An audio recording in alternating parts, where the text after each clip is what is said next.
அடுத்தப்புறமா என்னன்னு பார்க்கலாம். இப்போ பார்த்தீங்கன்னா, நம்ப ஈஸ்வரியும், சித்ராவும் பிளான் போடுறாங்க. தமிழ்ச்செல்வி வந்து பாதி பணத்த குடுக்குறேன்னு சொல்லியிருக்கா. எப்படியாவது இவளுக்கு வந்து செலவு வந்து உண்டு பண்ணிடணும் அப்படின்னு சொல்லிட்டு பிளான் போடுறாங்க. பிளான் போட்டு பார்த்தீங்கன்னா, எல்லாருக்குமே பட்டு சாரி, குழந்தைங்களுக்கு நகை, இவங்களுக்கு நகை அப்படின்னு சொல்லி எல்லாம் கணக்கு போட்டு ரூ. 15,00,000 ஆகும்.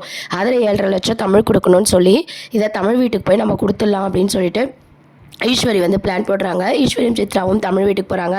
அங்கே நம்ம தமிழ்ச்செல்வியை பார்த்து, இந்தா தமிழ்ச்செல்வி பாதி ஏற்றுக்கிறேன்னு சொன்னல, ஏற்றுக்கோ, 7,50,000 ஆகுது, மொத்தம் 15,00,000 அப்படின்னு சொல்லிட்டு எல்லாத்தையும் வந்து விவரமாக வந்து கணக்கு சொல்லிட்டு இருக்காங்க. அதை பார்த்து தமிழ்ச்செல்வி ரொம்பவே ஷாக் ஆகுறாங்க. தமிழ்ச்செல்வி மட்டும் இல்லை, அங்கே இருக்கிற பாட்டிமா, தமிழ்ச்செல்வியோட அம்மா அப்பா தங்கச்சி எல்லாருமே பார்த்திங்கன்னா ரொம்பவே ஷாக் ஆகுறாங்க. அப்போ பாட்டி என்ன கேட்குறாங்கன்னா, ஒரு சாதாரண காது குத்தலுக்கு இவ்வளோ செலவு ஆகுமா அப்படின்ற மாதிரி கேட்கும்போது, இது ராஜாங்கம், அவர் வீட்டோட பேரம்பேத்தியோட காது குத்தல் பிரம்மாண்டமாக தானே இருக்கும், உங்களால் முடியலன்னா சொல்லுங்கள், நான் வேணா மாமா கிட்ட பேசுகிறேன் அப்படின்னு சொல்லிட்டு ஈஸ்வரி வந்து வெறுப்பேற்றிட்டு இருக்காங்க. உடனே நம்ம தமிழ்ச்செல்வி என்ன சொல்கிறாங்கன்னா, என்ன 7,50,000 தானே கொடுங்க, நான் பார்த்துக்கிறேன் அப்படின்ற மாதிரி சவாலாக வந்து அதை வாங்கிக்கிறாங்க. இதெல்லாம் பார்த்ததும் ஈஸ்வரி வந்து ரொம்பவே கடுப்பாகிறாங்க. என்ன இதெல்லாம் கேட்டு இவ டென்ஷன் ஆவான்னு பார்த்தா, அரேஞ்ச் பண்ணுறேன்னு சொல்லி பேப்பரை வாங்குறா அப்படின்னு சொல்லிட்டு ஒரே அதிர்ச்சியில் இருக்காங்க. தமிழ்ச்செல்வியும் வந்து 7,50,000 காது குத்துற அன்றைக்கே நான் கொடுத்துட்றேன், என்னோட பங்காக இருக்கட்டும் அப்படின்னு சொல்லிட்டு தைரியமாக சொல்லிட்டு உள்ளே போய்ட்றாங்க. நம்ம ஈஸ்வரிக்கு வந்து பார்த்திங்கன்னா என்ன பண்ணுறதுனே தெரியல. வீட்டுக்கு போகிறாங்க. வீட்டுக்கு போய் அந்த சந்தோஷத்தை ஐஸ்வர்யா கூட ஷேர் பண்ணுறாங்க. ஐஸ்வர்யா கேட்குறாங்க, என்னாட்டி ஏதோ ஒரு சந்தோஷமாக இருக்கீங்க அப்படின்னு சொல்லிட்டு. ஆமாம், காது குத்தலுக்கு 15,00,000 செலவாகும், தமிழ் வந்து 7,50,000 கொடுக்கணும்ல, என்னத்தான் அவள் ஒத்துக்கிட்டாலும், வீரப்பா ஒத்துக்கிட்டாலும் அந்த பிச்சைக்கார குடும்பத்துக்கு எங்கே 7,50,000 கிடைக்க போகுது அப்படின்னு சொல்லிட்டு ரொம்ப தமிழ்ச்செல்வி குடும்பத்தை ரொம்ப தாழ்வாக பேசிகிட்டு இருக்காங்க. இதெல்லாம் கேட்ட ஐஸ்வர்யா வந்து, முதல்ல காது குத்தலுக்கு எப்படி 15,00,000 ஆகும், சிம்பிளாக தானே கோயிலில் பண்ண போகிறாங்க, அப்படியே குழந்தைங்களுக்கு எடுத்தால் கூட அது வந்து 1 பவுனில் தான் எடுக்க போகிறாங்க, அதுக்கும் கம்மியாக தான் எடுக்க போகிறாங்க, எப்படி ஆண்டி 15,00,000, எனக்கு ஒன்றுமே புரியல அப்படின்னு சொல்லிட்டு ஐஸ்வர்யா கேள்வி கேட்க ஆரம்பிக்கிறாங்க. ஈஸ்வரி என்ன சொல்கிறாங்கன்னா, நீ சொல்கிற கணக்குப்படி பார்த்தீங்கன்னா 15,00,000 ஆகாது, ஆனால் தமிழ் பாதி கொடுக்கணும்னு சொல்லிட்டு நம்ம வந்து எல்லாத்தையும் வந்து எக்ஸ்ட்ராவாக கூட்டிட்டோம், எல்லாருக்குமே புடவை எடுக்கணும், நகை எடுக்கணும், நம்மளுக்கும் எடுக்கணும்ல அப்படின்னு சொல்லிட்டு ஈஸ்வரி வந்து பார்த்திங்கன்னா எல்லாத்தையும் வந்து கணக்கு போட்டுட்ருக்காங்க. இதெல்லாம் ஆடம்பரமாக தெரியலையா ஆண்டி அப்படின்னு சொல்லிட்டு ஐஸ்வர்யா கேட்கும்போது, தமிழ்ச்செல்வி அவமானப்படணும், அதுக்காக தான் நான் இவ்வளோ பண்ணுறேன் அப்படின்னு சொல்லி கேட்குறாங்க. அதுக்கு நம்ம ஐஸ்வர்யா என்ன சொல்கிறாங்கன்னா, இது தப்பு, ஒன்று நான் தமிழ்ச்செல்விக்கு 7,50,000 கொடுப்பேன், இல்லைனா இந்த விஷயத்த நான் ஏற்றுக்க மாட்டேன் அப்படின்னு சொல்லி ஐஸ்வர்யா வந்து சொல்லிடுறாங்க. உடனே நம்ம ஐஸ்வர்யா என்ன சொல்கிறாங்கன்னா, என்ன ஐஸ்வர்யா, நானும் பார்க்குறேன் கொஞ்ச நாள் ஆளே சரியில்லை, வர வர அழகர் மேலே, மீனாட்சி மேலே பாசமாக இருக்க, தமிழ் மேலே வந்து நல்லது நினைக்கிற, என்ன பழசெல்லாம் ஏதோ மறந்துட்டியா என்ன, நீ தானே தமிழ் வாய்ஸில் பேசின, ஆனால் தானே தமிழ் வீட்டை விட்டு போனா, அதெல்லாம் மறந்துட்டு திடீர்னு நல்லவள் ஆன மாதிரி இருக்குது அப்படின்னு சொல்லி ஈஸ்வரி வந்து கேட்குறாங்க. நல்லவ கெட்டவன் கிடையாது, நான் சேது மாமாவை கல்யாணம் பண்ணிக்கணும்னு சொல்லிட்டு தான் நீங்கள் சொன்ன இதுக்கு நான் ஒத்துக்கிட்டேன், அதை தவிர நான் எந்த தப்புமே பண்ணலை, இப்போ வரைக்கும் நான் அவர் மேலே உண்மையான பாசமாக தான் இருக்கேன், எனக்கு அவங்க சொத்து மேலெலாம் ஆசை கிடையாது, அதுக்காக நான் தமிழுக்கு தொடர்ந்து இந்த மாதிரி வேலையெல்லாம் நான் வந்து என்கரேஜ் பண்ணிகிட்டு இருக்க மாட்டேன் அப்படின்னு சொல்லி ஈஸ்வரி கிட்ட ரொம்ப கோவமா ஐஸ்வர்யா சொல்லிட்டு இருக்காங்க. இப்படிலாம் நீ என்கிட்ட பேசினா அதோட விபரீதம் பல மடங்கு இருக்கும், என்ன ஆகும்னு பார்க்குறியா அப்படின்னு சொல்லிட்டு இருக்கும்போது, என்ன ஆண்டி என்னையே மிரட்டுறீங்களா, இல்லை சேது மாமா கிட்ட போய் சொல்ல போகிறீங்களா, தாராளமாக சொல்லுங்கள், நீங்களும் தான் மாட்டுவீங்க அப்படின்னு சொல்லிட்டு ஐஸ்வர்யா வந்து பதிலடி கொடுக்குறாங்க. அது மட்டும் இல்லாமல் சேது மாமா வந்து இப்போ நான் என்ன சொல்கிறேனோ அதுதான் கேட்பாரு அப்படின்ற மாதிரி ஐஸ்வர்யா சொல்கிறாங்க. உடனே ஈஸ்வரி இதெல்லாம் கேட்டு ரொம்பவே ஷாக்காக வராங்க. அண்ணன் பொண்ணை கல்யாணம் பண்ணி சொத்தை வாங்கலான்னு பார்த்தா இவன் இல்லைனா நம்மளை வீட்டு விட்டு அனுப்பிடுவா போல அப்படின்னு சொல்லி ஈஸ்வரி மனசுக்குள்ளே யோசிக்கிறாங்க. அப்புறம் ஐஸ்வர்யா கிட்ட கேட்குறாங்க, சேது மேலே சொத்தை எழுதி வச்சா எங்களுக்கு பாதி ஏறி வைப்பல அப்படின்னு சொல்லி கேட்குறாங்க.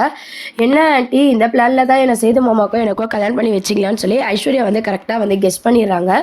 அப்படிலாம் இல்லை, சும்மா கேட்டு தெரிஞ்சுக்கலாம், ஏன்னா சித்ரா பாவம் இல்லையா, அதனால கேட்டு தெரிஞ்சுக்கிறேன் அப்படின்னு சொல்லிட்டு ஈஸ்வரி வந்து எல்லாத்தையும் வந்து கேட்குறாங்க. உடனே நம்ம ஐஸ்வர்யா என்ன சொல்கிறாங்கன்னா, சொத்துக்கு ஆசைப்பட்டு நான் மாமாவை கல்யாணம் பண்ணல, அப்படியே மாமா என் பேரில் சொத்து எழுதி வச்சாலும் அது பொண்டாட்டின்னு என் பேரில் தான் இருக்குமே தவிர மற்றவங்களுக்கு யாருக்கும் கிடையாது, ராஜாங்கம் மாமா புண்ணியத்தில் நீங்களாம் நல்லா தானே இருக்கீங்க, எதுக்கு இந்த சொத்து மேலெல்லாம் ஆசைப்படுறீங்க, எனக்கு இந்த சொத்து மேலெல்லாம் ஆசை கிடையாது அப்படின்னு சொல்லிட்டு ஐஸ்வர்யா சொல்லிட்டு இருக்காங்க.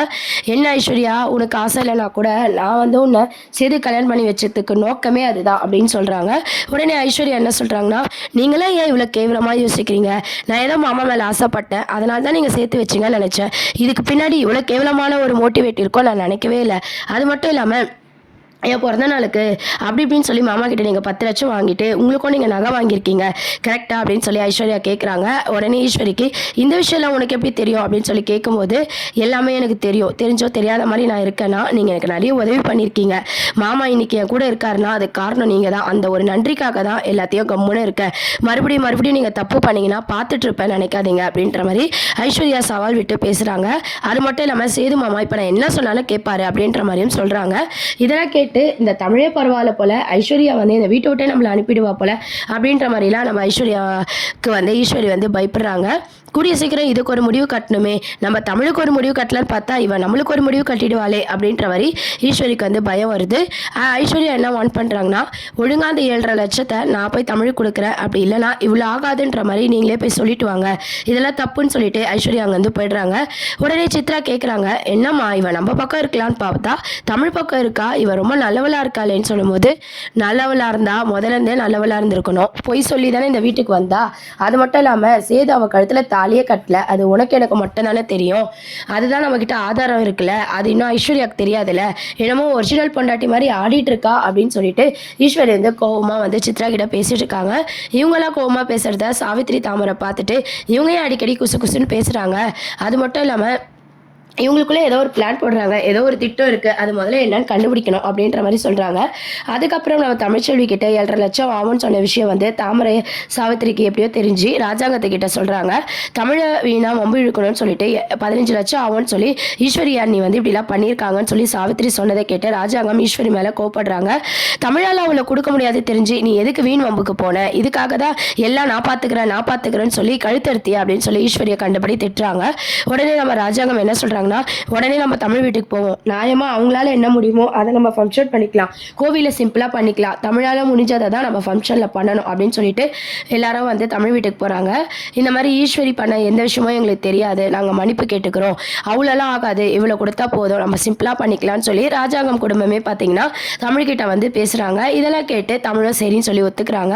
ஈஸ்வரி பிளான் பார்த்தீங்கன்னா ஐஸ்வர்யா கிட்டேயும் செல்லுபடி ஆகலை, நம்ம ராஜாங்கத்துக்கிட்டேயும் செல்லுபடி ஆகலை, வர நம்ம டம்மி பீஸ் ஆகின்னு வருமே, கூடி சீக்கிரம் எதனா பண்ணி இந்த நிலைமையை மாற்றணும் அப்படின்ற மாதிரி ஈஸ்வரி யோசிக்கிறாங்க. ஈஸ்வரியை வந்து சாவித்திரி வெறுப்பேற்றுறாங்க. நீ தமிழுக்கு பண்ணுற ஒவ்வொரு விஷயமும் உனக்கு எதிராக தான் மாறிட்டு இருக்கு, ஏதோ ஒரு தப்பு பண்ணியிருக்கீங்க, அதுவும் கூடிய சீக்கிரம் தெரிஞ்சிச்சுன்னா இந்த வீட்டை விட்டு மாமா எங்கள் அண்ணனே உங்களை அனுப்பிடுவாங்க, அது என்னன்னு சொல்லி சாமி கண்டுபிடிக்கிறதோ இல்லையோ, எங்கள் மாமா கண்டுபிடிக்கிறாங்களோ இல்லையோ, நாங்கள் கண்டுபிடிக்கிறோம் அப்படின்னு சொல்லி தாமரையும் வந்து ஈஸ்வரி கிட்ட பேசிட்டு இருக்காங்க. சாவித்திரியும் தாமரையும் அந்த உண்மையை கண்டுபிடிக்கிறோன்னு சொல்லி ஈஸ்வரி கிட்ட சவால் விட்டு பேசிட்டு இருக்காங்க. உடனே சித்ரா இவங்க கண்டுபிடிச்சிருவாங்களோன்னு சொல்லி பயப்படுறாங்க. நம்மளே ஒத்துக்கிற வரைக்கும் அந்த விஷயத்த கண்டுபிடிக்க முடியாது, நீ பயப்படாதன்னு சொல்லி ஈஸ்வரி வந்து சித்ரா கிட்ட பேசிட்டு இருக்காங்க.